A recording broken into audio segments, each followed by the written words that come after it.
حرارية ينبض دايما حديبة حرارية أمنو ሌላ ስሜት ውስጥ መግባት አልፈልግም ግን በጣም ለምዶታል ጧት ሲነሳ እሱን ማየት ነው የሚፈልገው ከሱ ጋር መላፋት ምናምን ዘጋጅ ከዚህ ቀደም የለብህም ደስታ ማግኘት በሰው ስቃይ ጌታ መጣኸው ንገረኝ ያሌለህን ጸባይ ሰው መክሮ ይሆናል እኔ የገረመኝ የጽጌ አይን አውጣነት የጽጌ ብልግና የጽጌ አይነ ደረቅነት እጅግ በጣም ገርሞኛል። ሌላው ደግሞ ፍቅር ሰለመች እየተባለ እንግዲህ እየተለጣጠፈ ይገኛል ማለት ነው ውዶችዬ። በነገራችን ላይ ኢቃማ ስለለበሰች ወይ ደግሞ ሂጃብ ስለጠመጠመች ሰለመች ማለት አይደለም። አሁን ያለንበት ሰዓት የሁለቱም ሃይማኖት እንግዲህ የጾም ሰዓት ነው። ስለዚህ በእስልምና እምነት ደግሞ ፍጡር አለ። ስለዚህ ከጓደኞቻችሁ ጋር ጓደኞቻችሁን ማስፈጠር ይቻላል። ከነሱ ጋር ፍጡር መብላት ይቻላል። ምንም ችግር የለውም ማለት ነውና እኔ ሲመስለኝ ልክ እንደ ሩታ ኢሳምን ፍጡር እንደጋበዘችው እንግዲህ ፍቅርም ኮርጃም ይሁን ከሩታዬ በራሷም ተነሳሽነት ይሁን ያው ኮመንታችሁ እያየው ስለነበረ ነው። በቃ ሩታ ያደረገችው ሁሉ አይቀርብሽም፣ በቃ ሩታ የረገጠችው ሁሉ አንቺ አይቀርብሽም እንዴ ምናምን ስትሏት ነበርና እንዴ ጋይስ ምን ችግር አለው? እኔ አንድ የእስልምና እምነት ተከታይ የሆነ ጓደኛ ካለኝ ወይም ሴትም ትሁን ወንድም ጎረቤት ካለኝ ምን ችግር አለ? ሄጄ ከሱ ጋር ሾርባውንም ሳምቡሳውንም ፍጡር አፍጥሬ ብመጣ ምን ችግር አለው እንዴ? መኮራረጅ የሚባል ነገር የለም እኮ እውነት። እኔ አሁን ያለሁበት አካባቢ የሉም እንጂ የዛሬ ዓመት አሁን ሾርባ ጠጥቻለሁ። ማርያምን ሾርባ ጠጥቻለሁ፣ ሳምቡሳ በልቻለሁ። ይሸታሻል እያሉ እርጉዝ ነበርኩኝና አረብ ሀገር ደግሞ ድብን አድርጌ ነበር። ሾርባው ማርያምን አማረኛ። የአረብ ሀገር ሾርባ በጣም አምሮኛል በዚህ አጋጣሚ ማለት ነውና ምንም ችግር የለው። ምንድነው የምታካብዱት? ስለዚህ በፍቅር ሲሆን ነው እንዴ የምታጋንኑት? ምን ችግር አለው? ፍጡር ደግሞ ለፍቅር ምንም አዲስ አይደለም። ምክንያቱም ፉአድም የእስልምና እምነት ተከታይ ነው። ስለዚህ ከሱ ጋርም ፍጡር ያፈጥሩ ነበረ የዛሬ ዓመት አብረው።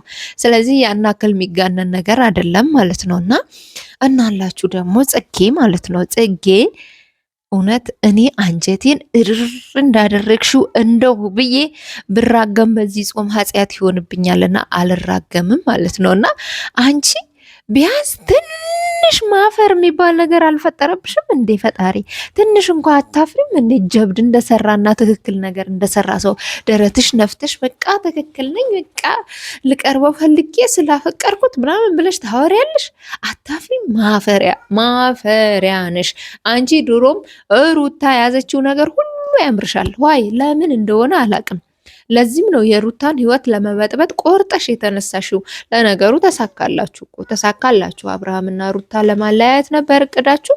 አብርሃምና ሩታ አለያየታችሁ ቁጭ አላችሁ። እንግዲህ ሩታዬም የራሷን ህይወት እየመራች ነው። እንግዲህ ደስ የሚል ላይ ለነገሩ ሩታ ስትስቅና ሩታ ደስተኛ ሆና ስታያት ደማችሁ የሚፈላ ሰዎች ግን ጤነኛ ናችሁ? ኤክስኩዝሚ አለ ሰውየው። ጤነኛ ናችሁ? ጤናችሁ ያጠራጥረኛል። እኔ ሩታም ፍቅርም ሲያለቅሱም ሲያዝኑም ሲከፉም እንባ ሲወርዳቸው ማየት አልፈልግም ሁለታቸውም። ግን አሁን ላይ አብርሃም እየሰራው ያለው ነገር በጣም የሚያሳፍር ነገር ነው። ምክንያቱም ሩታንም አፈቅራለሁ ፍቅርንም አፈቅራለሁ። እሺ ፍቅርስ እኔ ማርያምን ከልቤ ነው። ፍቅርስ አታሳዝንም? ፍቅር ከፉፉ እንድትለይ እንድትወጣ ህይወቷ ብጥብጥ ካደረከው በኋላ ልክ እንደበሶ ያርገ ከበጠበጥክ በኋላ ሩታ እያልክ መጣ። ይቅርታ ካሁን በኋላ እኔ በቀልሻለሁ። የማደርገው ነገር ምንም አዲስ ነገር የለም እኮ። ሴት ይዘህ ብትመጣ ነው። ሴት ይዘህ መጣ እሷንም ለማናደድ ብትሞክር ነው። ልጅቷ ደግሞ ወስናለች። አንተን አትፈልግህም። በቃ አትፈልግህም። አንተን አትፈልግህም። እርምህን አውጥተ አርፈ ብትቀመጥ ነው የሚሻልህ እንደኔ ማለት ነው። ምክንያቱም ለዚህ ሁሉ ነገር ዋጋ ትከፍልበታለህ። ገና ይሄ ምኑን አይተ ምናልባት ትዳር መስርተ ሁላ ላይሰምርልህ ሁላ ይችላል። እና አንዳንዴ የምናደርጋቸው ነገሮች ቆም ብለን ብናስብ ብናስተውል መልካም ነው። ነገ ዋጋ ያስከፍሉናል ማለት ነው። ስለዚህ አብርሽም የዘራውን እያጨድክ ነው፣ ዋጋህን እያገኘህ ነው ማለት ነው። እና በእርግጠኝነት ከዚህ የበለጠው ዋጋ ታገኛለህ ብዬ አስባለሁ። እውነት ለመናገር ሩታዬም ደስ የሚል ነገር ነው ከልጁ ጋር ግን ደግሞ ተጠንቀቂ። የዘንድሮ ወንዶች በጣም ብልግናቸው እስከ ልክ ሆኗልና ጥንቃቄ አድርጊ። ይህንንም ልጅ ጎቶሽ አልቅሰሽ ደግሞ እንዳናይሽ ማለት ነው። በእርግጠኝነት በፍቅር እንዳልቀረብሽ ነው አንቺ ስትናገሪ የሰማሁት ማለት ነው።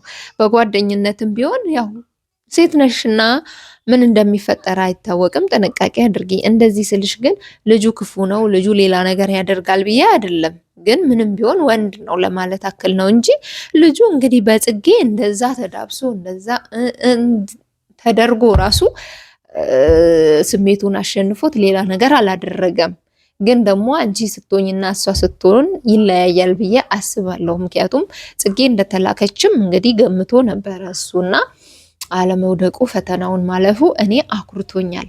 በጣም በተደጋጋሚም ተናግሬያለሁና ጽጌ ግን ራስሽን አረከሽ፣ ሴቶችንም አሰደብሽ፣ በጣም ራስሽን ዝቅ አደረግሽ። ለገንዘብ ብለሽ ለዩቱብ ብር ብለሽ ራስሽን አዋረድሽ ማለት ነው። የእውነት በጣም እኔ ጽጌ በጣም ነው መወዳት የነበረውና በቃ ስራ ነው ምንም አይደለም ስል ነበረና ዛሬ ላይ ግን በስመ አብ ወመንፈስ ቅዱስ። ትላንት ደግሞ ሜሪ ስትጠይቃት ሜሪ ግን ምን አስበሽ ነው ከአንቺ ህይወት ወጥቻለሁ ብለሻት አልነበረም ወይ? ለሩታ ተመልሰሽ ለምን መጣሽ?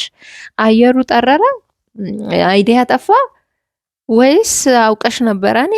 እኔ በነገራችን ላይ ሜሪን እስከዛሬ እንደማላምናት ታውቃላችሁ። ሜሪ እስከዛሬ አላምናትም እና ከጀርባ ሆና የሆኑ ሴራዎች እየጠነሰሰች አሁን ሩታ እንደውም ይመስለኛል ሩታን ከኢሳም ጋር አገናኝታ ምናምን አብርሃም እንዲቀና እንዲናደድ ምናምን እንድትበቀለው እያደረገች ነው የሚመስለኝ። ሜሪን ሳስብ ይቅር በላይ መድኃኒዓለም ማለት ነው። እና እንደዛ ነው የሚመስለኝና እናንተስ ግምታችሁ እስኪ አስቀምጡልኝ።